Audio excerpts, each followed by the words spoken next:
mercado, assim, você encontra bastante opções de seguradoras? Na maioria dos projetos tá sempre as mesmas ali com o seguro? Como é que tá? Então, o mercado, ele com o hard market, ele encolheu bastante. Então, a gente teve muitas que optaram por não trabalhar mais com energia no geral, não só renováveis, né? E o que a gente viu hoje no Brasil, fazendo seguro de energia especificamente, você não tem seguradoras nacionais, você tem seguradoras multinacionais, onde a caneta de subscrição também não está mais no Brasil. Uhum. Então, eles têm que, a autoridade de subscrever passa por uma análise de um engenheiro de risco, né, que vai receber a primeira informação e vai dizer se ele pode seguir ou não na subscrição daquele risco. Então, hoje quase ninguém tem autoridade. E a subscrição está cada vez mais técnica, né? Então, é no detalhe de saber, olha, é uma tecnologia Vestas, qual modelo? É a Vestas A, B ou C, tem certificação de tipo, não tem certificação de tipo, tem essa melhoria de implemento, e por isso a gente também teve que passar por isso. O grande corretor de corporativo teve que passar por esse movimento também, e por isso que hoje você vê nos grandes corretores as linhas de especialidades, que é no caso, na Lockton a gente tem a Specialty de infraestrutura e power. Você tem que entender daquele mercado, você tem que entender qual que é a diferença de uma tecnologia para outra, para você poder vender o risco e conseguir os melhores termos e fazer a explicação do risco da melhor forma possível para a seguradora e fazer com que aquele subscritor se sinta confortável em aceitar o risco, né? Nossa, tem que estar muito, tem que entender, tem que ler o manual, tem que comprar uma pá e ler. Tem, a Né? gente estuda o tempo todo, Caramba. né? E na questão do parque fotovoltaico, né?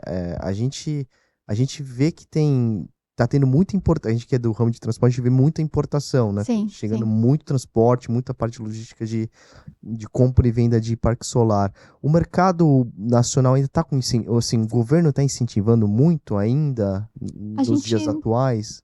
A gente não tem grandes subsídios, né? A gente não tem grandes subsídios para o desenvolvimento. A gente tem, e é interessante, isso também é um movimento muito de quem é que financia isso, né? Quando eu comecei a trabalhar com seguros lá, quando Jesus passou pela Terra, os bancos que desenvolviam isso eram o BNDES, o Banco Mundial, o BIC, o BID, eles eram os grandes fomentadores de infraestrutura no Brasil. Depois disso, você teve os fundos. Então, hoje você tem fundos, por exemplo, a gente representa o GIC, que é o Green Investment Group, que é um fundo que só desenvolve energia renovável, né? Então, você tem os grandes fundos ou lançamento de debêntures para financiar esses grandes projetos também, né? E tem algumas poucas linhas, né, que são dedicadas a bancos locais. Então, o Banco de Desenvolvimento do Nordeste é um desses bancos que tem uma linha subsidiada para apoiar esses projetos. Banco do Amazonas também tem uma linha. Enfim, mas você também vai ter hoje Mas não esses são os que a gente sabe que tem algum subsídio, algum suporte do governo. E o BNDES também, que tem uma linha muito grande aprovada, hoje tem uma diretoria dedicada ao processo de transição energética também, mas em linhas gerais o próprio mercado tem se estruturado com soluções financeiras diferentes para financiar esses grandes projetos. Além do que os investidores são todos multinacionais, né? Nossos clientes são todos empresas multinacionais. Como é que funciona, assim, do nascimento até a colocação em si do seguro, né? Porque eu imagino que você deve ser acessada enquanto ainda é só um projeto. Não vou dizer só uma ideia, mas ainda tá se estruturando muita coisa e eventualmente você até auxilia. Sim. Ali com alguma consultoria, obviamente sempre focando ali no seguro. Nesse momento, você chega também a tratar a parte de transporte DSU para depois ir traz sua galera de transporte, vocês vão lá junto conversar? Sim. Como é que funciona isso? A nossa análise, né, eu diria que o grande sucesso que a gente teve, por que a gente cresceu tanto nos últimos anos, porque a gente tem uma visão muito do negócio, né? Então, por exemplo, a nossa análise vai até os tempos de recorrência que o cliente vai ter no projeto. Então, a gente hoje tem uma área de Risk Analytics que fica na Colômbia, que ela entrega para a gente relatórios de exposição de danos, e onde a gente mostra para o cliente, olha, esse seu projeto, ele tem uma possibilidade de ter flash flood, de ter flooding, de ter descarga atmosférica, tem uma incidência maior de queda de raio. Então, eu estou vendo aqui o teu projeto básico, o teu sistema de drenagem, ele está com um período de recorrência muito baixo, a seguradora vai pedir alguma coisa maior. Então, a nossa intervenção é nesse sentido, até de fazer melhorias nos sistemas protecionais para, inclusive, evitar esses eventos climáticos. Se ele está mais preparado para um alagamento, se ele está mais preparado para uma descarga atmosférica que possa afetar o parque, a gente vai fazer essa sinalização. A gente vai montar o pedido de acordo com toda a informação técnica que o cliente coloca, e a gente também coloca todos os seguros ao longo da vida do projeto. Então, nós oferecemos e recomendamos fortemente que o cliente faça, assim, todos esses seguros de transporte com DSU, principalmente para equipamentos críticos, que são os transformadores, né? Hoje, um transformador, se você tiver uma perda durante o transporte, né, você vai demorar de 14 a 18 meses para ter um outro transformador de volta no projeto. Né? Isso significa você ficar, né? Isso assim, é 14 meses para construir um novo transformador, 2 meses para levar ele até a planta, né? Que são 2 meses ali a 40 km por hora, com o batedor, para levar ele lá para cima, né? Às vezes sai do sul para ir para o norte. Exatamente, né? É 2 meses para chegar, né? Então, se ele danificou quando já estava perto do projeto, é 2 meses para descer, mais 14 meses para reconstruir, mais 10 meses para subir de novo, mais 1 mês e meio, 2 meses para testar, comissionar, energizar, e ali já se foram quase 24 meses de perda de receita, né? Nossa. Então, a gente faz, sim, todos esses cenários de perda. A gente mostra para ele, ó, se isso acontecer, se der um ruim aqui, quando você estiver transportando, você vai perder tanto. Se der um ruim, quando você estiver descarregando ele na planta, você vai perder tanto. Se der um ruim quando você estiver transportando esses equipamentos, ou se o container onde estão, sei lá, 300 milhões de painel solar afundar no meio do mar, você também tem um atraso proporcional a essa geração de geração de receita. Enfim, a gente sim trabalha em todos os cenários de perda, inclusive para ele saber quanto seguro ele tem que contratar, né? Porque a principal pergunta dele é quanto que eu vou contratar de limite, né? Então, para isso, a gente tem que fazer o cenário de perda.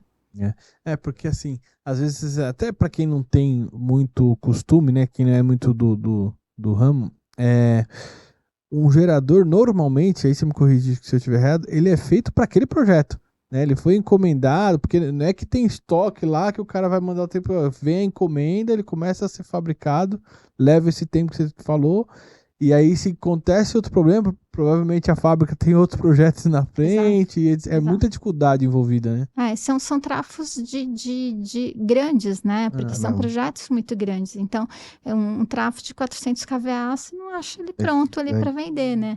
Ele vem em 3 carretas, né? Então, não é...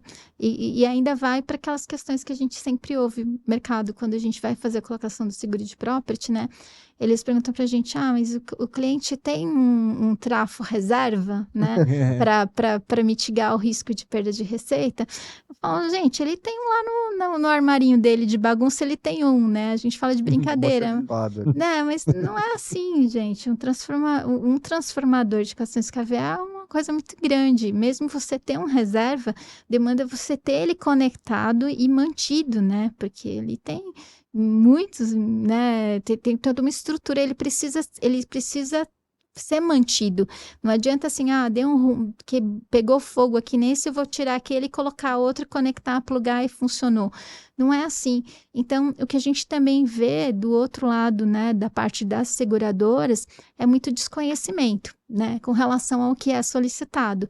Então, a gente, eu visito todos os nossos projetos, a gente visita e vai a todos, onde for, a gente sempre está na estrada.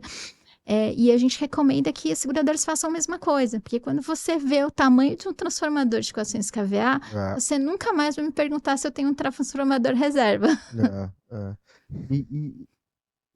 Mas, nossa.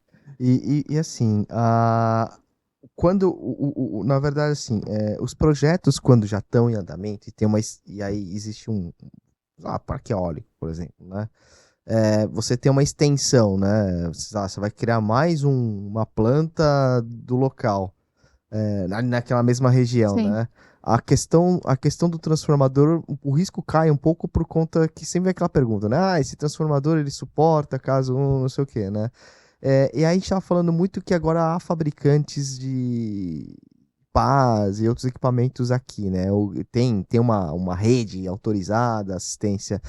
Essas mercadorias, elas não devem ser da mesma forma que demora para se projetar igual um transformador, mas ela entra como um item crítico? Os sobressalentes, hoje, os grandes contratos de Full Service Agreement, que é o que os fornecedores oferecem também para o cliente, no caso do eólico, eles consideram também que ele tem que manter uma quantidade mínima de sobressalentes para caso ele tenha uma emergência.